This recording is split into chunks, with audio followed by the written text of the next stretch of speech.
Thanks for watching Public Opinion TV. I'm Roscoe Barnes, and here's your story of the day. It's busy, but the wrong kind of busy of whenever the weather would break. You either had everything up and running and you're able to go, or you didn't go. And this is one project here we're working on where it was having a problem when I used it, and so now we're just trying to get it ready to go again for the next time the weather breaks. Oh, the cows are all inside because with this rainy weather, the pastures are that saturated with water that if we would leave the cows out, which range in weight anywhere between 1,200 pounds to 1,800 pounds, they would have this grass gone within a day's time. Their 6-inch diameter hoof would each have 400 pounds of weight going on it, and in muddy ground, that foot will just compress the grass and just destroy it. So right now we're feeding all stored feed. Anything just like we were feeding through the wintertime, we still have enough stored feed to be able to keep feeding them. That's been a problem here this spring. A lot of guys were actually running out. They had to buy some feed to get them by. If you see cornfields that look like they're trashy with weeds this year, it's not because they haven't been planned or so forth or sprayed, but what's happening is the spray materials we use now, it takes sunlight. We can come back and spray, but that's one more expense. To have technology, you have to pay for it, just like in any other business. To get technology, you pay for it.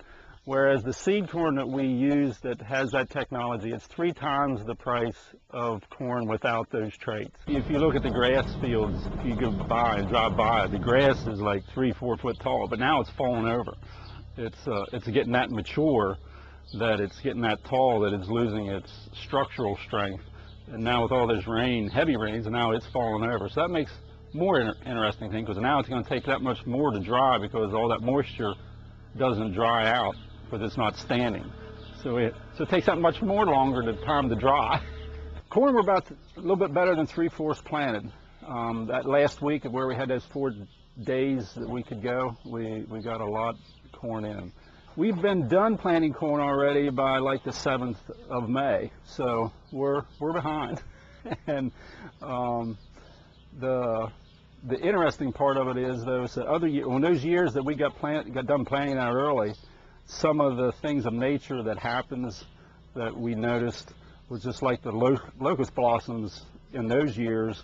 They were out by like the 23rd or 24th of April. Well, this year was just last Thursday I saw the locust blossoms coming out. And so I believe the whole year, growing season, is offset some. Just by the colder spring. But what's scary, though, this coming summer is that the average degrees of the whole year never changes more than 1/2 degree for the whole year.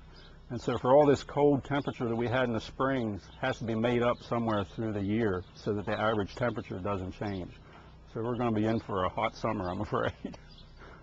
Even though the milk price is higher, our return on the dollar spent isn't any better than what it was. Our accountant says, we try to increase our productivity each year in some way or another. And the sad part is we may do that. We just increase the amount of dollars we handle, not the amount of dollars that actually gets into our back pocket. It's just we handle more dollars, but we don't get to retain it.